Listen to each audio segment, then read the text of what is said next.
Un saludo a ti, oyente, que nos acompañas en este programa de Unión Radio Cultural, Una Cana al Aire. Hora dedicada al gusto por compartir cosas entrañables, personajes con sabor e inteligencia, hoy voy a decir también con música, y acaso con una que otra travesura.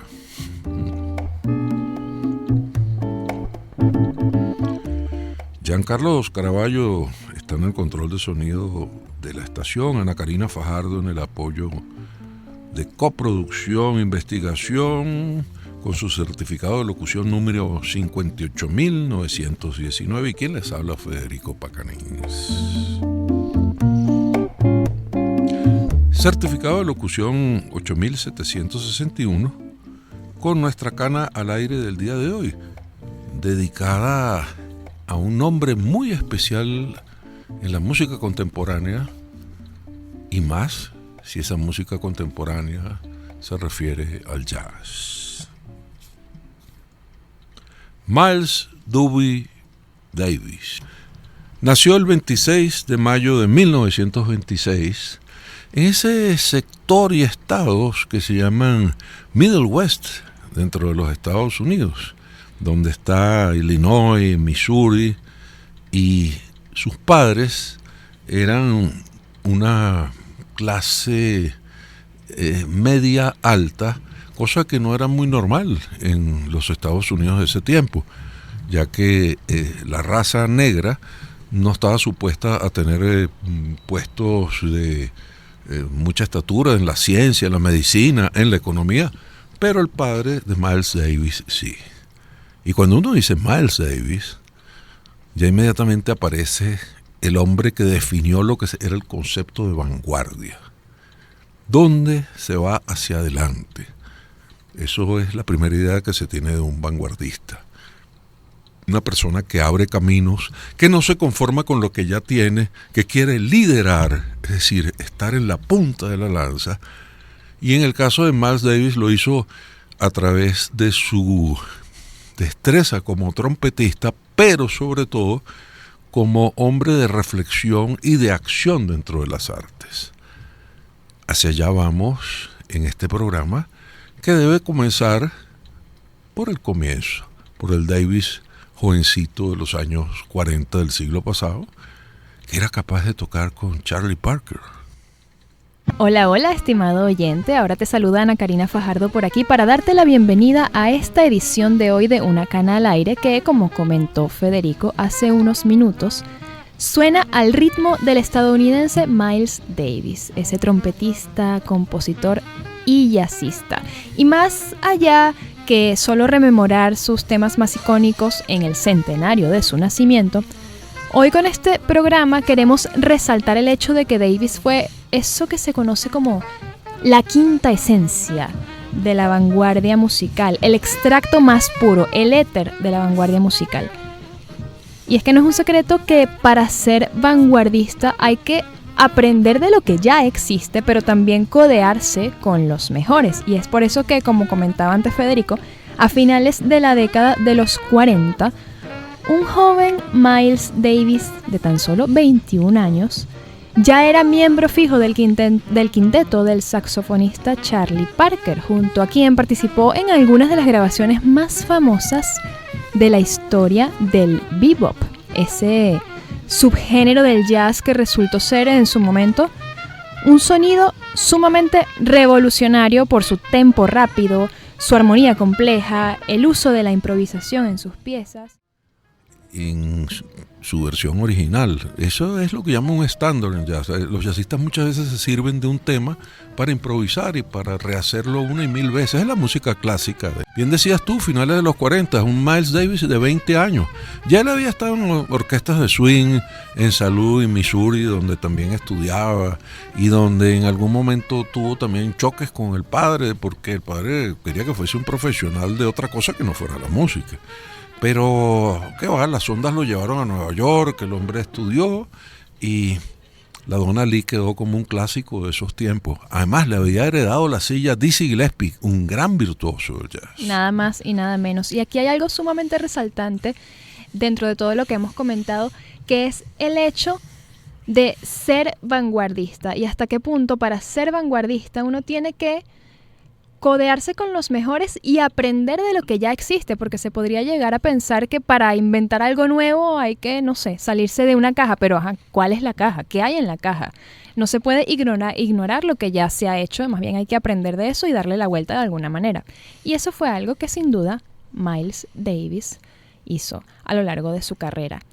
Y precisamente como estamos hablando de un hombre alineado con la vanguardia y con los contrastes, vale recordar cómo ya en 1950, instalado en Nueva York, Davis pasa del bebop, que estábamos escuchando ahorita, a la onda cool de sonido suave, relajado, improvisación controlada, algo que suena como la Venus de Milo, del disco Birth of the Cool. The Birth of the Cool, eso es como el nacimiento del cool.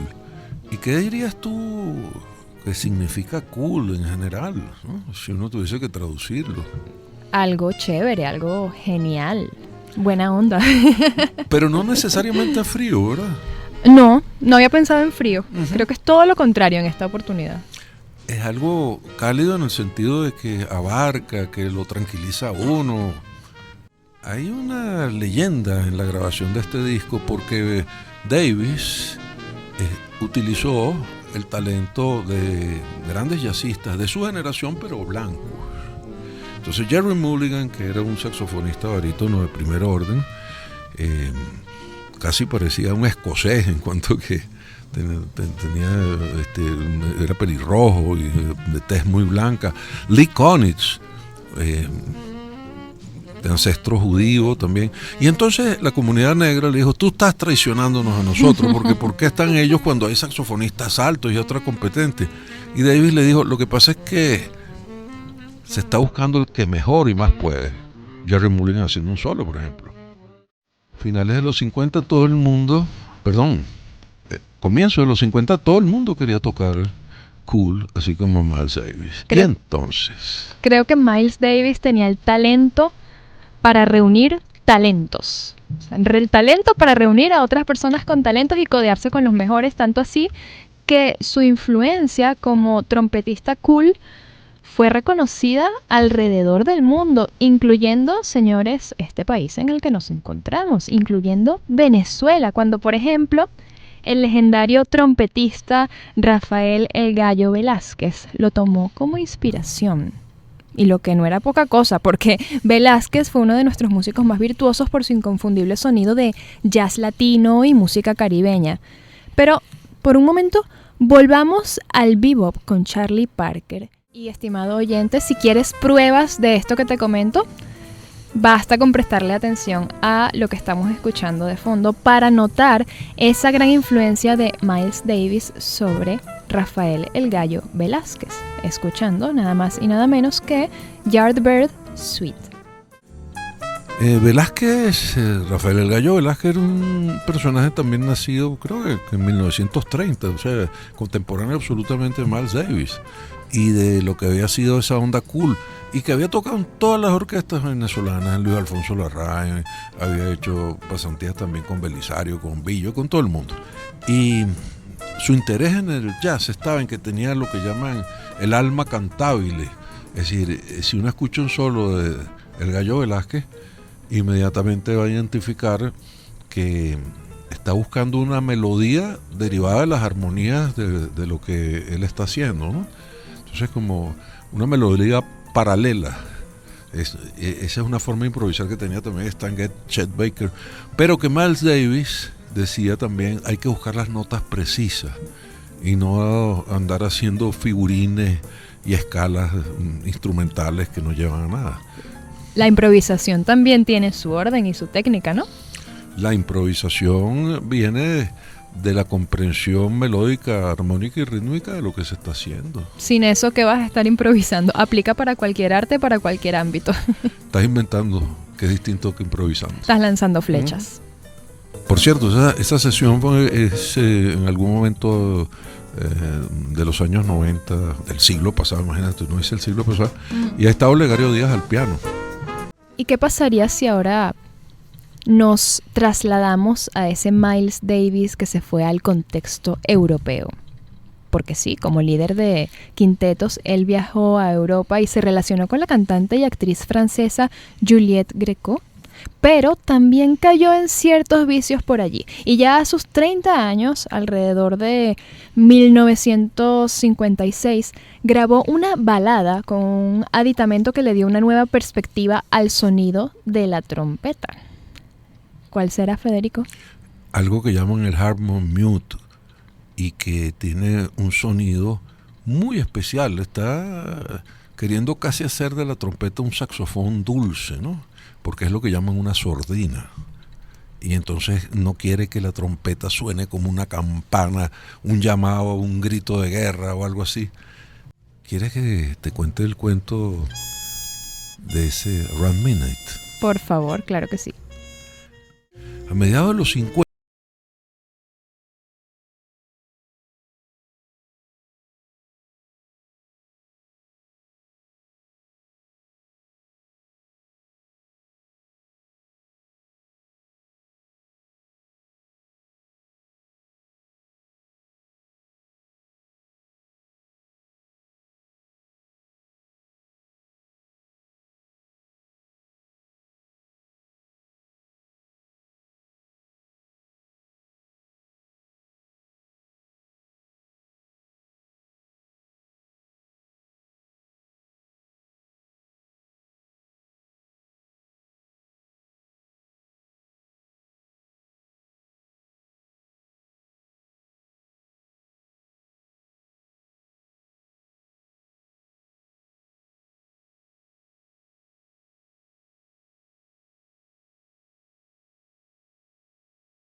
Vamos a otra cosa, vamos a finales de la década de los 50, cuando Miles Davis grabó en Nueva York el disco más aclamado en la historia del jazz, Kind of Blue, estrenando ese estilo de jazz modal, ese estilo musical que basa su composición en escalas y no tanto en progresiones de acordes. Kind of Blue en 1959 bate los récords y todavía, pasado ya la página del siglo y entrando en el siglo XXI, se considera lo que tú acabas de decir, uno de los grandes discos de la historia del jazz. El pianista ahí es Bill Evans y en algún caso Wynton Kelly, y ahí estaba también Coltrane y otra gente ilustre, pues. ¿Y quién creería que la grabación de uno de los más famosos discos, o el disco más famoso de la historia del jazz, Kind of Blue, duró apenas 10 horas. 10 horas solamente, repartidas en 2 días, que fueron el 2 de marzo y el 22 de abril de 1959. ¿Te cuento algo de esto que está sonando? Por favor, claro que sí. ¿Sabes que en cierto modo forma parte del álbum Kind of Blue y en cierta forma no? Porque el pianista Bill Evans participó dentro de los quintetos de Miles únicamente en esas grabaciones. Y esa grabación en específico fue el disco que seguía en Colombia, Kind of Blue. Lo que pasa es que era la misma formación, el mismo quinteto, y hoy día se habla siempre de Kind of Blue con la sesión original donde está All Blues y otras más que tiene el disco, y también de esta otra sesión donde está sobre todo On Green Dolphin Street. Hola, hola, estimado oyente, te saluda Ana Karina Fajardo y estamos de vuelta con la edición de hoy de Una Cana al Aire, en la que estamos aquí en cabina bailando, señores, mientras conversamos con ustedes al ritmo del estadounidense Miles Davis, trompetista, compositor y jazzista. Y también mientras resaltamos su carácter vanguardista y rememoramos sus temas más icónicos en el centenario de su nacimiento. Así que empecemos esta segunda parte del programa. La trompeta de Miles Davis, ahí sin la sordina, fíjate, y sin esa cosa dulce, sino ya más agresiva, ¿se nota? Se nota muchísimo, cada una es súper contrastante respecto a la anterior, en mi opinión.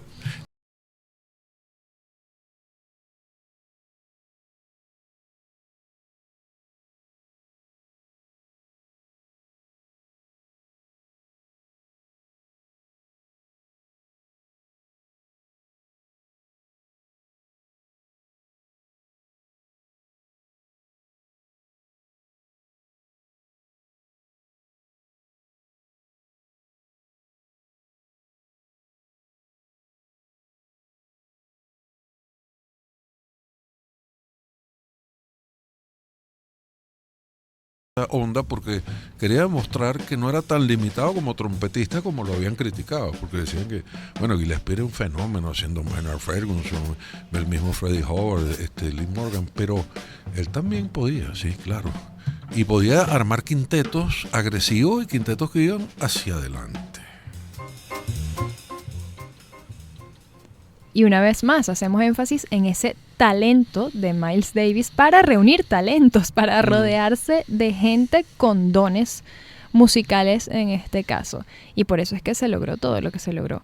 Y ahora bien, cuando recordamos, por ejemplo, Footprints, no podemos dejar de mencionar al saxofonista Wayne Shorter, ni al pianista Herbie Hancock, o al bajista Ron Carter, ni al baterista Tony Williams. Todos estos talentos que lo rodeaban, todos parte del segundo gran quinteto de Miles Davis. Mucho luchó Miles Davis en los 60 para configurar este quinteto que están escuchando.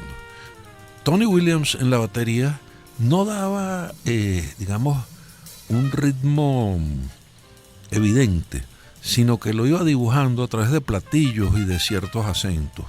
Aunque aquí está Miles en la trompeta, un poquito lo que hace Tony Williams en la batería.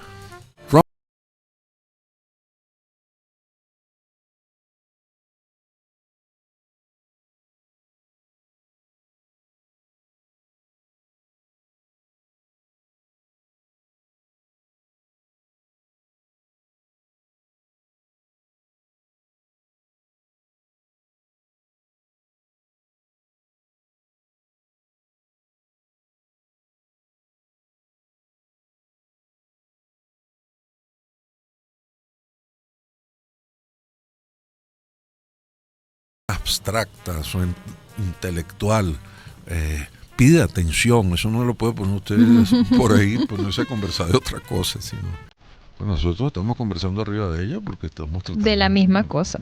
La misma cosa.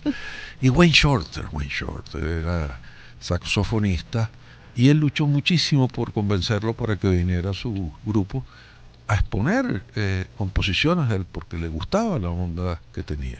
Esa parece la cotorra que le diría a Miles Davis a través de la trompeta al propio Wayne Shorter. Ahora, estimado oyente, si has estado atento y sintonizaste desde el principio del programa, te habrás dado cuenta de que esta emisión empezó en la década de los 40 y han pasado ya 30 años. Llegamos a la década de los 70. Otro gran cambio, otra demostración de vanguardia, otra demostración del manejo de los contrastes musicales de parte de Miles Davis. Llegamos al jazz rock, guitarras eléctricas, sintetizadores y baterías potentes.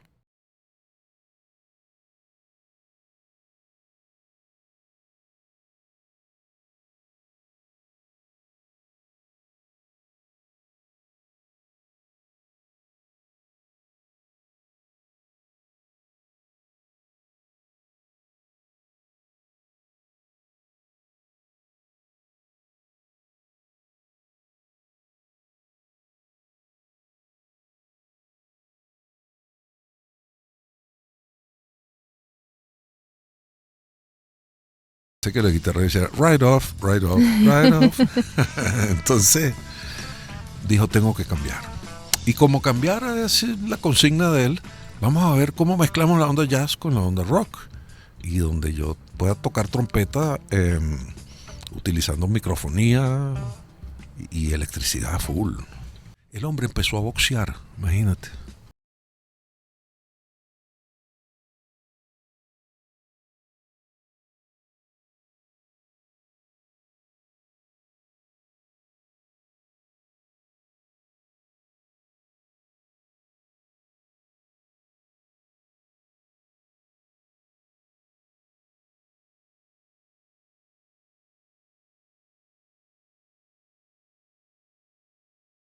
Para bien de él y para bien de todos los que lo estamos escuchando 100 años después de su nacimiento. Así está. Es así. Entonces un músico no debe quedarse en un solo género. Parece que eso dijera él, aunque él, después de hacer ese Beaches Brew y este tributo a Jack Johnson, hizo uno que se llama In a Silent Way, donde estaba esa onda, pero ahora otra vez relajado, pero con electricidad. ¿Y sabes qué? La vuelta al vicio. La vuelta al vicio, pero hubo buenas noticias después de eso, porque ya a principios de los 80, pasó otra década más, estimado oyente, luego de que se retirara por unos 6 años aproximadamente, pues regresó con el álbum The Man with a Horn, el hombre con el cuerno. Allí hubo algo de pop, funk y, por supuesto, rock, inspirado, por cierto, por Prince. Pero ¿sabes una cosa? Horn, en ese caso, no es tanto el cuerno, sino que el horn también lo llaman en el lenguaje coloquial jazzístico, los saxofones, la trompeta, el trombón, todo lo que se sopla. Todo lo que sopla. Y él soplaba, evidentemente, ¿no? Decía yo que este estaba buenísimo, este tema es súper contrastante si nos ponemos a acordarnos de los primeros temas que escuchamos en esta emisión, Donna Lee, Venus de Milo, pasando de un tempo rápido a algo más relajado, y ahora nos topamos con esta pieza mezclada con rock, pop, funk y una... Bueno. Y lo que siempre inspira a un jazzista también, blues. Ese retorno de Miles hacia la sonoridad mezclada con algo de rock y ya de pop, advertido el pop esto, no tuvo el aplauso que él pensaba, porque ¿a qué generación llegaba esto? Esto no era la generación de los 40 ni de los 50, tampoco era la joven generación que sí había captado mucho la onda de los 70 y tuvo que insistir mucho para poder tener algo pegajoso. Y la gente iba a sus conciertos a presenciar a un ícono, básicamente. Y ahora llegamos aproximadamente a la mitad de la década de los 80, por allá por 1986, con un éxito grabado por Warner Bros. Records. Gracias a su interpretación en este álbum pop jazz, que vamos a escuchar a continuación, Davis recibió el Grammy a la mejor interpretación instrumental de jazz como solista. Tutú. Un tutú, yo creo que tú sabes qué es. Un tutú es parte de la indumentaria principal del ballet. Pero también es el nombre de todo ese proyecto de Miles Davis. Es importante decir que Miles Davis, tanto en sus pintas, porque él las cuidaba mucho, como en sus acompañantes, buscaba representar a la generación que estaba en el tiempo. Entonces, aún siendo él ya un hombre mayor, él en este aspecto se reunió primero con gente de su propia generación, como era Jerry Mulligan, entonces gente que hablábamos, Gil Evans, etcétera. Pero ya en este tiempo buscaba hacia los que seguían a Herbie Hancock, a Chick Corea y a todos ellos. Entonces no quería sino estar en la punta de la lanza. Fíjate qué curioso, en la vanguardia.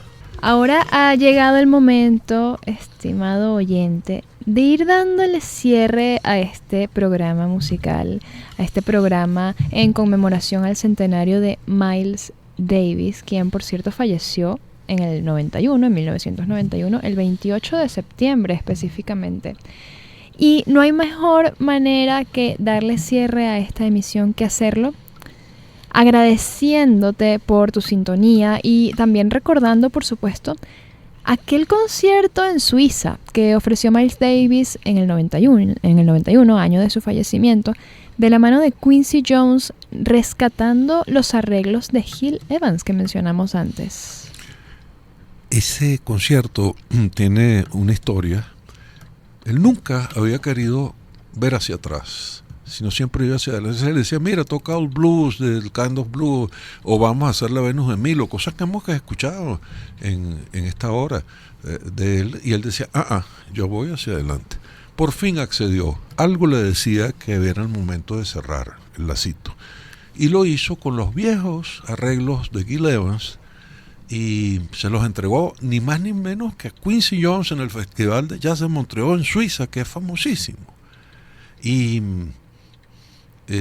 cuando Quincy Jones le dijo, los tengo, ya los rescaté porque todo eso se había perdido y él con su talento podía reconstruirlo, Miles le dijo, sí, pero esto va a ser muy costoso. Y bueno, pero hay buenos patrocinantes. Le dice, no, yo no lo digo por eso, yo lo digo que para que yo vuelva a tener el labio que tuve para tocar la trompeta que necesito por los arreglos de Gil Evans, va a ser muy costoso para mí. Estamos escuchando Summertime, este éxito tocado en este concierto que estamos mencionando, en donde, por cierto, tuvo Miles Davis bien cerca a un trompetista, en el caso de que se equivocara, por esta anécdota que estamos contando de los años que pasaron desde la última vez que tocó este tema. ¿Y cómo se llamaba este trompetista, Federico? Wallace Rooney. Él lo pidió, le dijo a Quincy Jones, que era el director, ponme Wallace Rooney. Kenny Garrett, por cierto, está en el saxo allá atrás. Y dicen las malas lenguas que cuando estaba muy cerca del concierto, Miles Davis no aparecía por ningún lado, por ninguna parte. Y de pronto, ensayo previo ya al ensayo final, cuando están entonces en esa onda, sigue sin venir.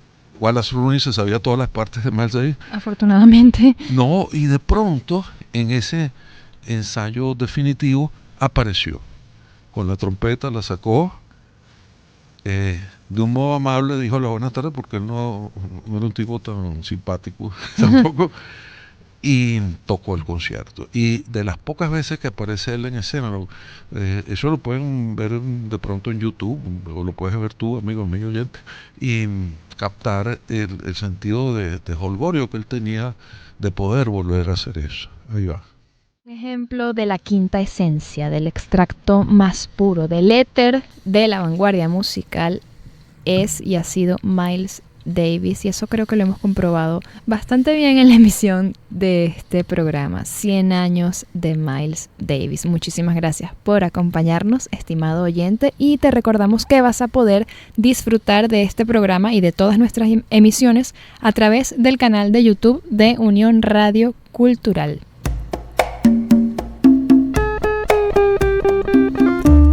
En la conducción del programa estuvimos Federico Pacanins y quien les habla, Ana Karina Fajardo. Pueden encontrarnos en Instagram como @FedericoPacanins y @Caritopía.